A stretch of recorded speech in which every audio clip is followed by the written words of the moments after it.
I hope my screen is visible to everyone, and also my audio is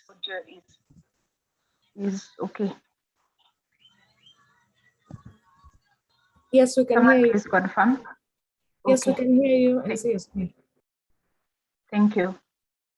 So my name is Terry, and I'll be taking you through PCI DSS compliance.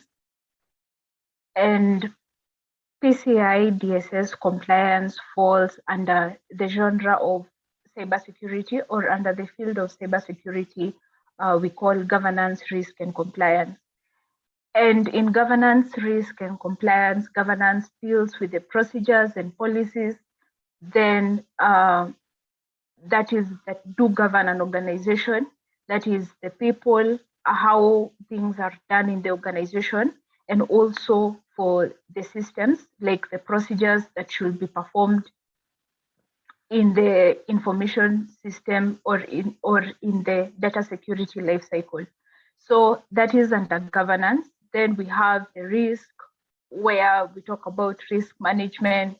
We also talk about we also have assessing risks and so on. So in compliance is where an information system or an organization needs to abide by the laws that do govern that field or that industry. So for the PCI DSS, which is Payment Card Industry Data Security Standard, it is for merchants that do deal with cardholder data, that is credit cards, debit cards. And so this is a requirement that requires them to be compliant for purposes of information security. So PCI is for industries or for companies that do process, store, transmit credit card data and other sensitive information regardless of its size. And along the way, we will talk about the different levels because they have been classified. Like for instance, a company or a bank like ABSA will not have may not have the same compliance requirements as an e-commerce website. So compliance with PCI DSS is not a legal requirement, but a form of self-regulation. So you can be PCI DSS compliant, which is a voluntary move that an organization can take because you're not required to legally abide by it. However, in some circumstances, especially for level 1 merchants who are processing tons of data, the card networks may require you to be compliant because there's a lot of data that is being processed. In addition, compliance, you can just take the compliance steps, go through the self-assessment, engage a certified vendor to carry out network scans on your information system just to assess the vulnerability. But this, again, I repeat, can be done voluntarily. So you can be PCI compliant without being PCI certified. Now, PCI DSS certification, or if a company is certified, means that they have engaged a qualified assessor, and this assessor has been qualified by PCI so that they can now professionally assess your systems, and now you qualify for certifications. So they're the ones who will lead you to certification. Again, the PCI certification can take up to 6 months as it involves in-depth investigation by a qualified security assessor, as I had mentioned. So the PCI DSS, or the PCI Security Standard, has been mandated by 5 major card networks, where we have MasterCard, Visa, American Express, JCB, International, and Discover Financial Services. So they're the ones who triggered the process of having a council, that is the Payment Card Industry Security Standards Council, that will now put or define requirements for an organization, or requirements for industries to comply with when they are processing payment card data. Again, these organizations are the ones who are dominant in the payment card industry, and so that was a move to try and reduce the fraud rates that face that industry. So the PCI DSS Scope has the following. It has the merchant, who does initiate the process by taking the consumer's payment information into the point of sale terminal. So for instance, in a supermarket, when you're paying off your goods and you have to swipe your card, so the supermarket is the merchant. Then we have the issuing bank. So this is the bank of the customer. For instance, if I am going to Naivas and I am paying using my Equity Visa card, or an ATM card, if you wish, from a different bank, or maybe cooperative bank. So the issuing bank in this case is mine, I who is paying for the goods. So the financial institutions that does provides consumers and other organizations with credit and debit cards is responsible for transferring the funds to pay. So we have also the merchant processor, which is the organization responsible for routing payment details through the card networks to the consumers, issuing bank, and returning payment for approval to merchants. And then we have the acquiring bank. So I am paying from cooperative bank, and let's say Naivas is depositing its funds to ABSA.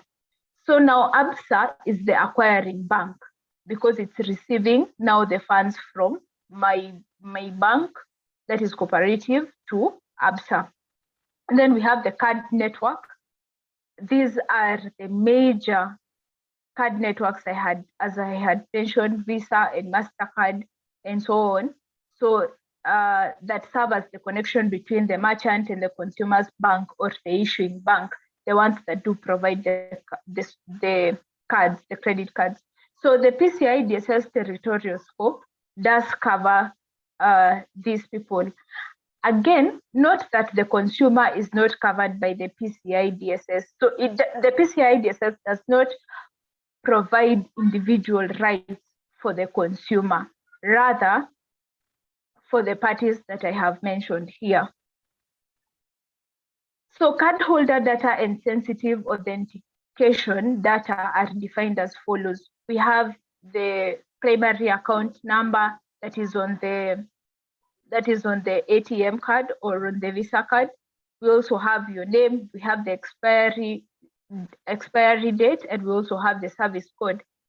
Now, the sensitive authentication data includes the full track data. We also have the CVV. This is the 3-digit number that is normally behind the cards, the ATM card or the Visa card, that you normally asked to provide. Like for instance, if you're paying for a service, for instance, a service I paid for is Microsoft Azure. So when you're keying in your pay details, you'll have to put your account number, you'll have to put the number, you'll have to put your name, the expiry date, you'll also have to put the CVV, but you're not required to put the PIN at that point.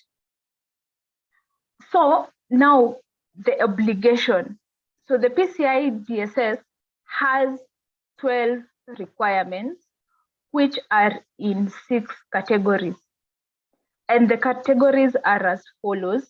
We have the goals, which are number 1 is to build and maintain a secure network and systems. So this is about installing and maintaining a firewall to protect the cardholder data. And if you have applied for an ATM, you will realize that they usually give you your ATM card, and then they have written for you the default password of that account on a piece of paper. And then you're prompted to change your password immediately you get to that account. So this is a requirement by PCI DSS that you should not use vendor supplied defaults for system passwords and other security parameters. Now, protect the second category, which is protect cardholder data. This is to protect the stored cardholder data. Again, encrypt transmission of cardholder data across open public networks. So encryption could be through having an SSL certificate on your website or on your browser. Then we have maintained a vulnerability management program, and this is to protect against malware. And this is where you regularly update your systems, and again, also use antivirus softwares for your systems. And also you need to develop and maintain secure systems and applications. Like for instance, if you're doing a website or web applications, you should try and make sure that they are not vulnerable to the web application vulnerabilities.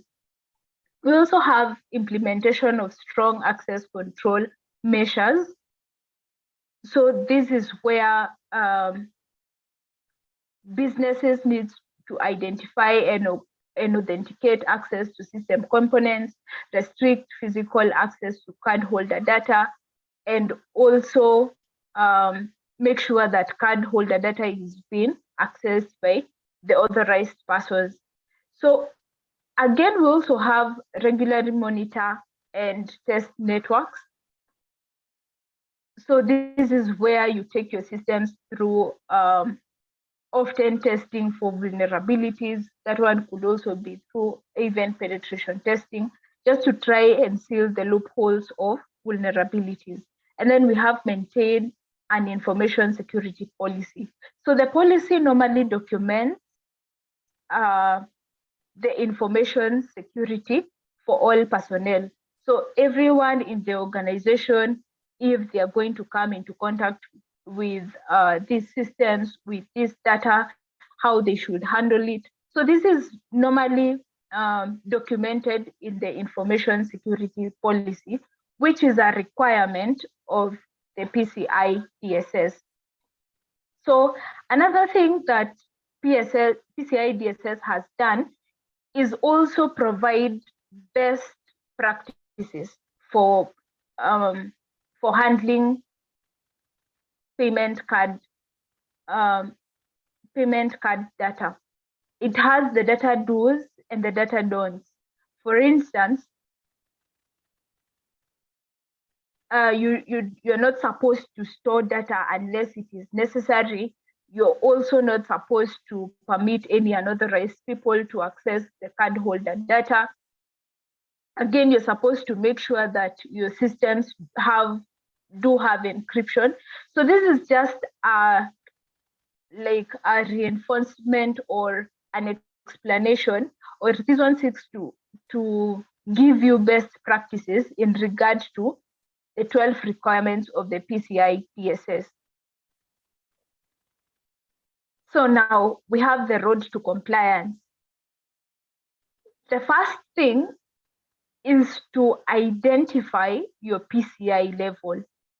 So we have 4 levels. The first level is, and you see these levels are classified according to the transactions you do per year. So if you do more than 6 billion transactions per year, you're in level 1. Transactions of between 1 billion to 6 billion are in level 2.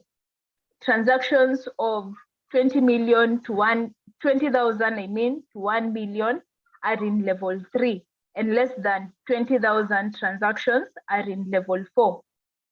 And then the second thing, you need to map the flow of your cardholder data. So this is, first of all, identifying every consumer-facing area of the business that involves the transactions. And then the next step, it is also to identify the various ways in which the cardholder data is handled throughout the business. And lastly, you need also to identify the systems, the internal systems and technologies that do touch those transactions, so that you're able to now see, it's just like to help you scale down to what you need to have compliant to the PCI DSS requirements. And then now, in step 3, this one normally applies to level 2 to level 4. We'll talk about level 1 in the next slide. So you need to fill the self-assessment questionnaire, which is called SAC. And depending on the kind of business that you have or the kind of activities that do happen in your business, there are different SAC questionnaires that you need to fill in from A to D, which will cover, we have those for instance, for e-commerce. We have also the self-assessment questionnaires that maybe will apply to merchants that do have a point of sale terminal and so on. So the self-assessment questionnaire helps you, I can say it kind of acts like, helps you to do a gap analysis of your system. It helps you know what you have in place and what you don't have in place in regard to the PCI DSS requirements. And then the fourth step, you need to fill out an attestation of compliance. So the attestation of compliance is filled after you have completed the self-assessment questionnaire. So this one is like to satisfy that, okay, you have filled in the questionnaire, the self-assessment questionnaire, and now you are at a point of, you've seen where you had gaps and then you filled it. So this is the form that you are filling in to now certify the gaps that I had in regard to the PCI DSS requirements. I have filled them. And then now you need to conduct a vulnerability scan quarterly. So the vulnerability scan is done by an approved scanning vendor, where they carry out a scan on your system to assess the security vulnerabilities that are in existence. And so now after this, you've done the scan, you may decide to do these scans internally, or you may decide, so internally, this is where you're doing it voluntarily. It is a business self-initiative to get compliant. But where you need to get certified, note that you have to do it by an approved vendor, a vendor that has been approved by PCI. And then after you've done your vulnerability scans and you get that you do have vulnerabilities existing in your system, you're supposed to mitigate them and patch these vulnerabilities, and also continually monitor your business infrastructure and the data. You also continue doing monitoring of your systems, because what you may patch today might also open an avenue for a vulnerability tomorrow.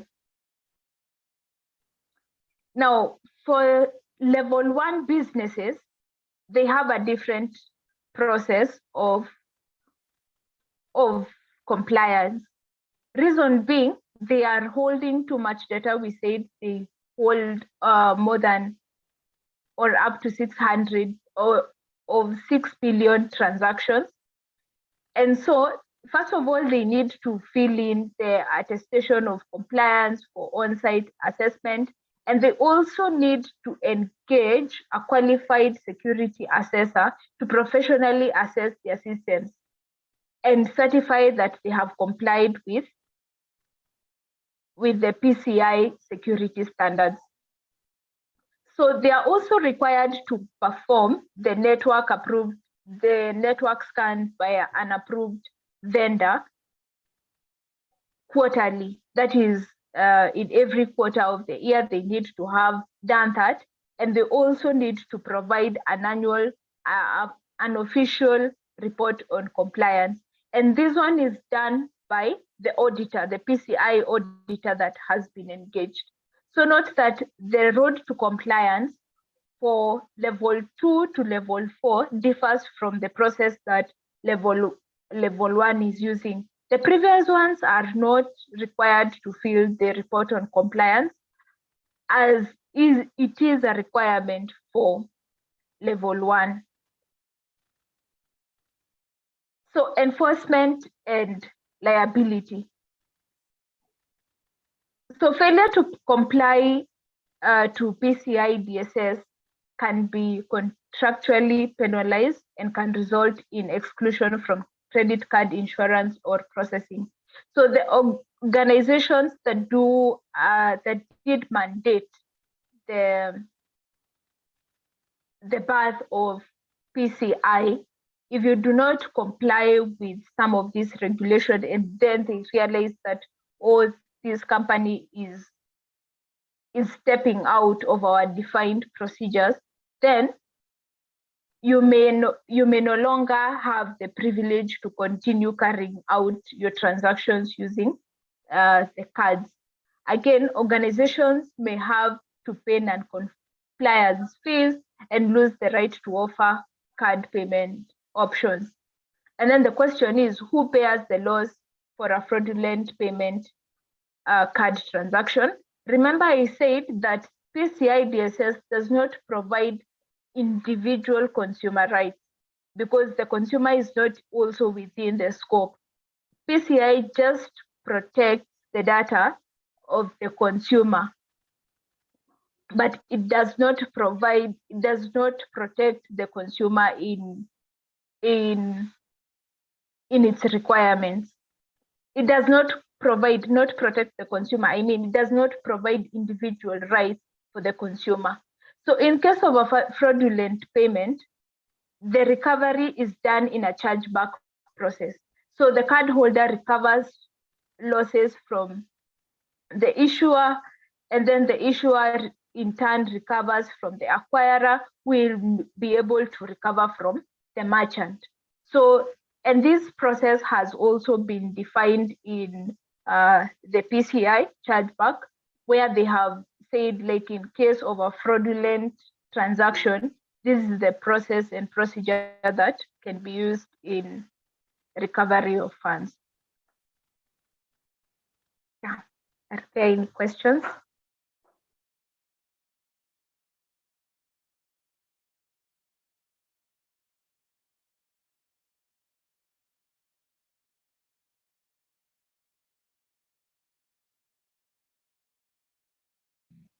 Okay, Terry, there's actually a question.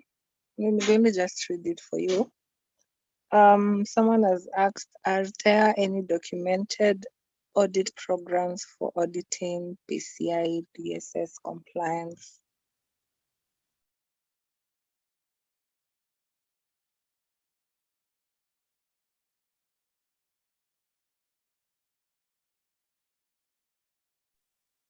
Sorry, come again.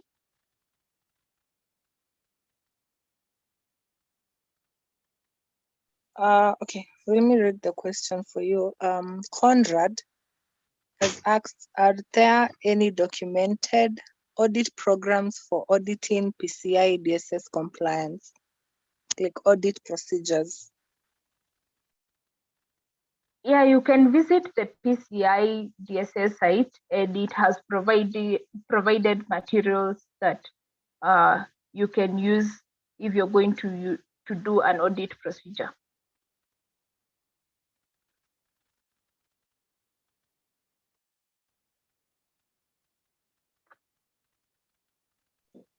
Okay, Conrad, I hope that answers the question you had. If anyone else has a question, you can just maybe you can unmute or you can jot it in the chat box and I'll be happy to okay, let me see. Awesome. Yeah.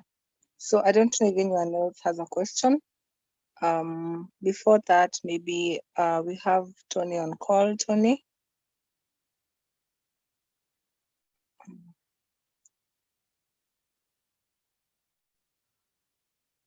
Nancy, someone has asked another question in the chat. Oh, okay.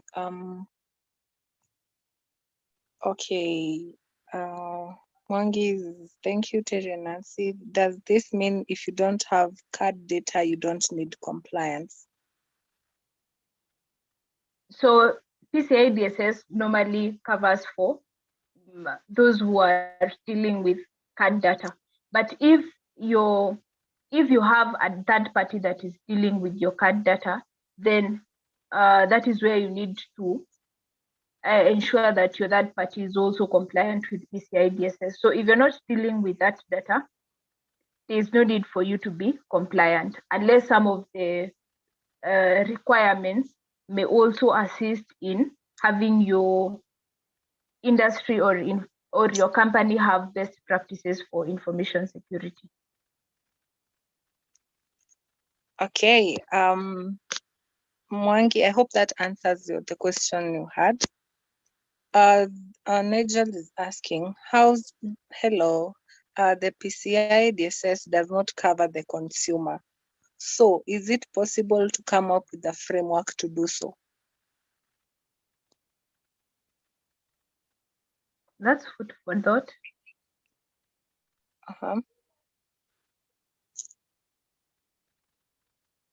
Nigel, I don't know if you got your question right. Hi, Terry. Hi, Nancy. So let me just repeat my question. So what I was asking is, like you've said in the presentation, the PCI only covers the third parties, and it does not cover the consumer in this case. So in the event of the loss, yes, the consumer gets back their money in the event of a transaction, but how about reducing the hassle of going through the process of getting that money back? Is it possible to come up with a framework to now cover the consumer at once and avoid that hassle?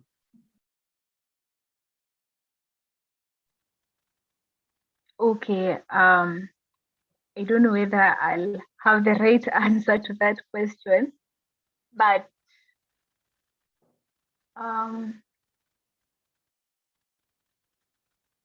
that is open to discussion because, like now, the scope of the PCI DSS normally measures on the merchants. That's why it doesn't have individual rights for the consumer. Yes, in the event of a loss, the consumer will be compensated through the chargeback process, but coming up with a way like to shorten the process, if that's food for thought, we can see maybe how you can venture into that. Okay, I think that answers me. Thank you. Okay, I think we have one more question. Roy is asking, what about linking cards to sites and you do not provide real information? How is the compliance applicable? Come again? Okay, Roy asks, what about linking cards to sites and you do not provide real information? How is the compliance applicable? Roy, if you're in a position to unmute, maybe you can clarify that question. I also missed it. If you're able to do so, you can unmute and maybe clarify on the question. So meanwhile, as you wait for that, I'll read the next one.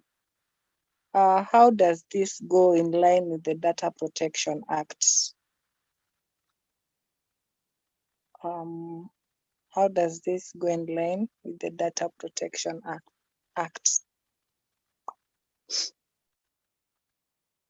So most of these standards, compliance standards, are usually like to enforce the data protection laws that has been provided. For instance, something like the GDPR.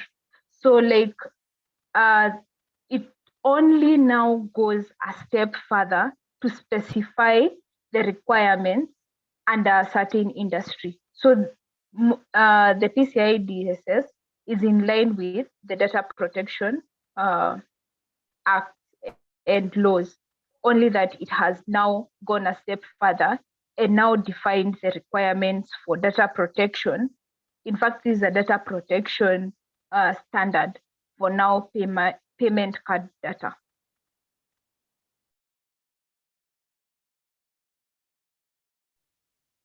Okay, I hope that answers your question, Amenya. I hope that answers your question. Roy, I don't know if you're still on call. Maybe you can clarify on that question, because I also missed it. So, if there's no other question, okay, maybe maybe you can clarify on the question if you're not in a position to unmute.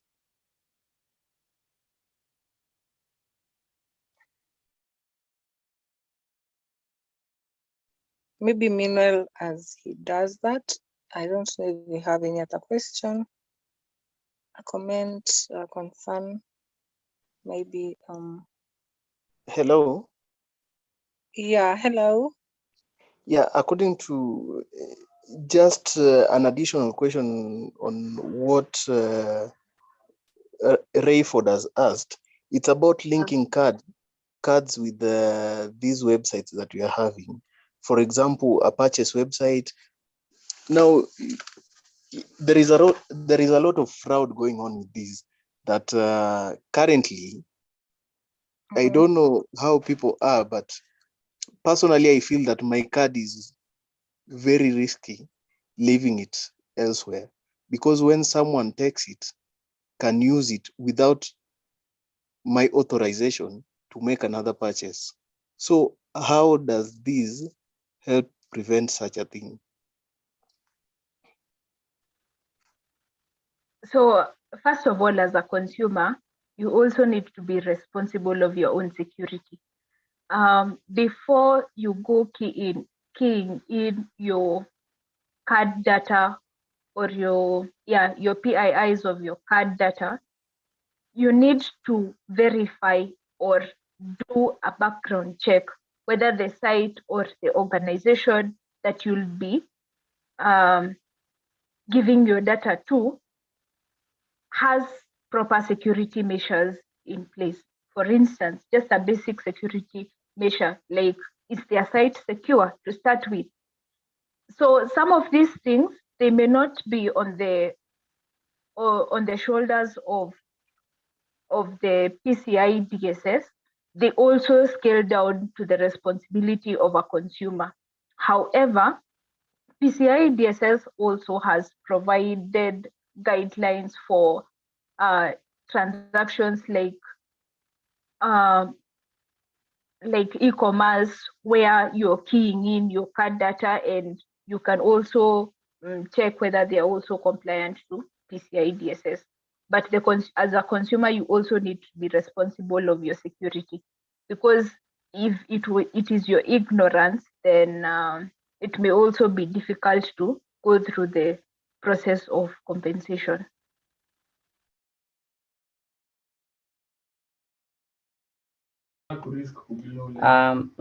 Hello, Nancy, can you hear me?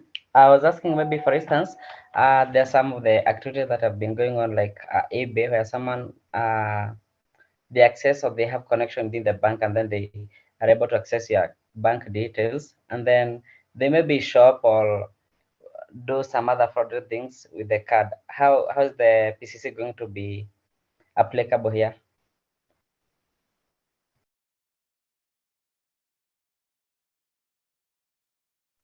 So that zeroes down to the aspect of law whereby can you be able to prove that your credentials were accessed through the bank? Then if you can be able to initiate a law procedure of suing the merchant or the entity that does store your credit card data.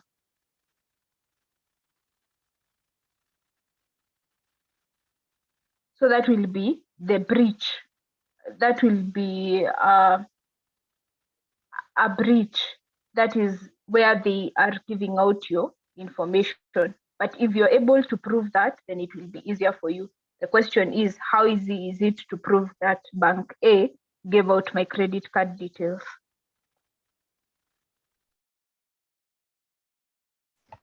Maybe thanks for answering to that.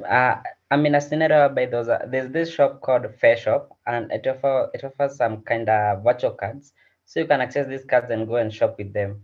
So there's a scenario when Amazon was sued because of having a fraudulent transaction done, and the shipping was done, but the one who collected the shipment was not. They weren't aware of who it was because it used different details. So like, okay, yes, maybe the owner to the card might be refunded by the bank, but how will the bank compensate on this site now? Mostly, let me give you a similar scenario. Like for instance, when let me say someone has access to your M-Pesa PIN and is able to withdraw cash from your account using your M-Pesa PIN. Does Safaricom compensate you for that? They usually look into, like, if it was a break into your account and it was a break into your account, okay, that is subject to discussion and so on. But a scenario whereby maybe somebody mastered your M-Pesa PIN and then they withdrew cash from you, like receiving your compensation becomes a bit harder. So like mostly in such cases, not unless you have the evidence, that is what will help you, like evidence that is admissible in court, that is what would help you in the compensation process. But if you cannot prove your claims, then compensation becomes quite difficult.